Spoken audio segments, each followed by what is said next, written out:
Welcome back to Journalism 213 Visual Tech Tools. I am here today to update you on an exciting new development inside of Lightroom, an update that they've made to the software that is underneath our masking options, and you'll need to make sure that your Lightroom is completely updated so that it includes this feature. So if it's not, you might go ahead and update your version of Lightroom before proceeding here. In today's lesson, we're going to be looking at mostly some pictures from a bar mitzvah that I shot this weekend. There are a few images that we'll be playing with inside of here, and you'll see that all of these images feature people. All of these images were shot indoors, and then we'll use one image that I shot last year that is an outdoor scene so that I can illustrate another option for you as well.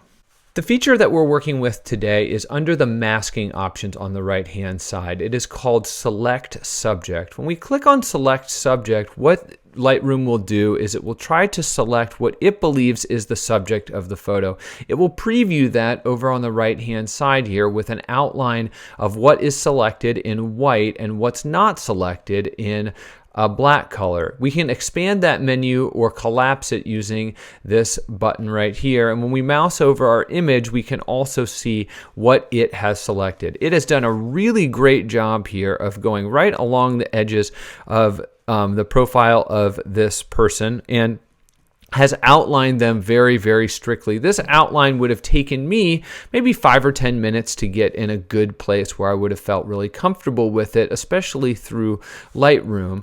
But now that happens in just one click. It does a reliably good job, even if we've cropped out a part of the person's head like I have here. If I hit Select Subject here, you can see it does a very nice job of selecting the subject, which are these two people. It does also a very good job with that, even if that person is turned on their side. We hit Select Subject here, and we see that almost all of the subject is going to be selected. What doesn't get selected? Well, this irregular thing that Lightroom can't figure out on the left-hand side is the shoes. As we'll see in a second, we can very easily correct that by adding to that selection.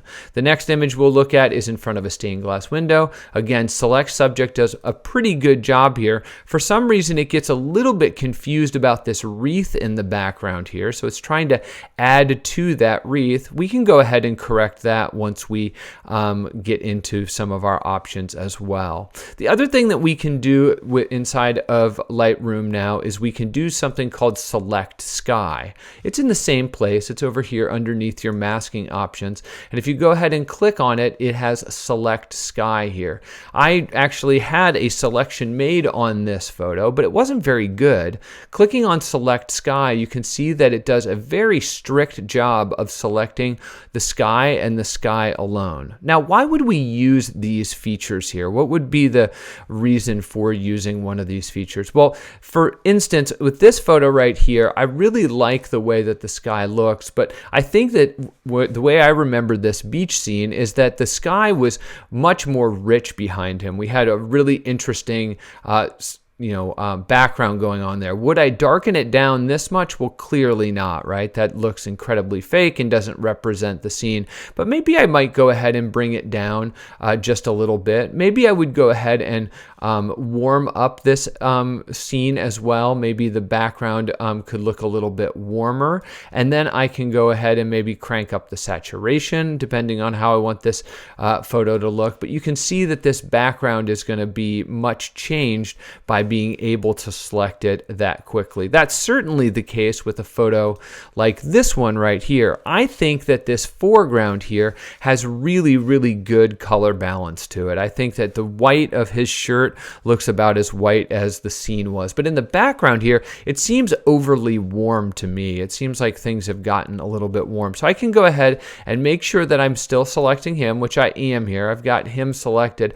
I could go ahead and lighten and darken or add contrast to him. I could even go down to the bottom, and I do this a lot. I sharpen the area of the photo that is the subject, so maybe I crank up the sharpness, right? So I can go ahead and do that to select each one of these things. I could do that similarly with this photo right here, I've still got this masking selection made. I can come up here. I can brighten up these people in the photograph. I can give them more contrast in the photograph, and I can go ahead and sharpen the way that they look in the photograph using sharpness as well. So I've got lots and lots of ways that I can use this. Once I go ahead and make that selection, I can go ahead and brighten and darken things, making sure that I've got that mask selected, and we can make it look really, really tight in the way that we're just selecting the subject. However, we can go ahead and do a really clever thing off of that. Let's go back to the first image that I was working with here, where the background was too warm. If I go back and I select that first mask, I can then go ahead and make a duplicate of that mask. So now I have two masks. I've got one that's selecting him and another that's selecting him. Since I've got two, now I can use this really handy tool up here called invert. If I click invert, now I have everything selected except for him. And this is really useful inside of photojournalistic pictures, because now I can go ahead and make the background have less contrast, which is going to distract people from the background even less. I might darken it or lighten it depending on how I want it to look. And as I mentioned, I can play around with the color temperature. If I feel like it was too warm, I could go ahead and cool it down. Now that is clearly far too much. This is a warm color in the background, but it's just a little bit uncolor balanced. So now I can go ahead and do that to it as well. The same thing is true of any of these photographs. Another one where this would be really useful would be this photograph right here. If I select the color mask, you'll see that some of the wreath in the background here has been selected again. We can go ahead and subtract from that selection. Sometimes it's easier to look at a different view of your overlay. You can see that you can toggle that overlay view on or off so that you can see it all the time. You can also change the color of that overlay, so you could turn it to blue or a different color in the background so that you could see it on different colors photographs. And then over at the right hand side of this menu, you can also go ahead and change it to something like image on black or image on white so that you can see what exactly you have selected. I think this is really useful for me right now if I do white on black, because what I'm going to attempt to do is get rid of the selections that are on the wreath in the background. I actually don't want that wreath to be selected. So I'm going to go ahead and click on subtract down here, and it's going to say what tool do you want to use to subtract from what you already have here. I'm really interested in using the brush to subtract here, so I'm going to go ahead and subtract using the brush, and you can see as I go over it, at least a bunch of this gets deleted. I might go ahead and change the size of my brush so that I can be a little bit more detailed, and I can go ahead and get rid of even more of that stuff in the background so that it's not being affected when I go ahead and change the look of the person in the foreground. Sometimes you might need to kind of let go and reselect it and kind of brush over it a few different times to make it get fully eliminated, but you can see that a lot of that in the background has been eliminated. And now I can go ahead and turn back to the color overlay, and as I start making changes, you can see that I'm not affecting that wreath in the background. I'm just affecting the foreground subject here. The same thing in the opposite sense can be true about this photo. If you remember, we've selected everybody. We haven't gotten the shoes, so instead of subtracting, I'm going to go ahead and add using the brush here, and I can go ahead and mouse over his shoes here. And now when I go ahead and make them brighter or darker, I'm going to go ahead and everything's going to be affected, not just the figures in the foreground, but also his shoe over at the left hand side here will be affected, moving left and right here.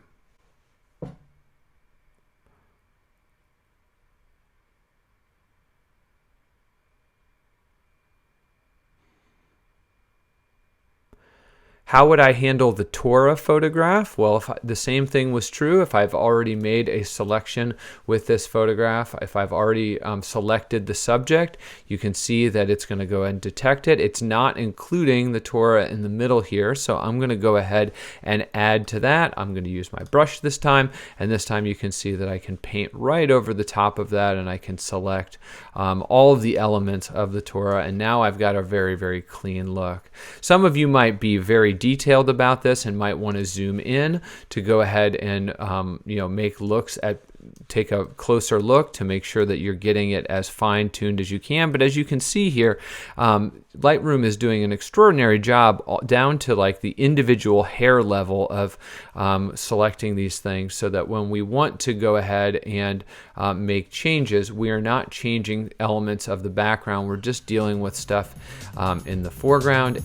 That's a good introduction on how to use the select subject and select sky, and how to use the brush tool to add to and subtract from those selections. I hope that was helpful, and I hope that it makes your photographs even stronger.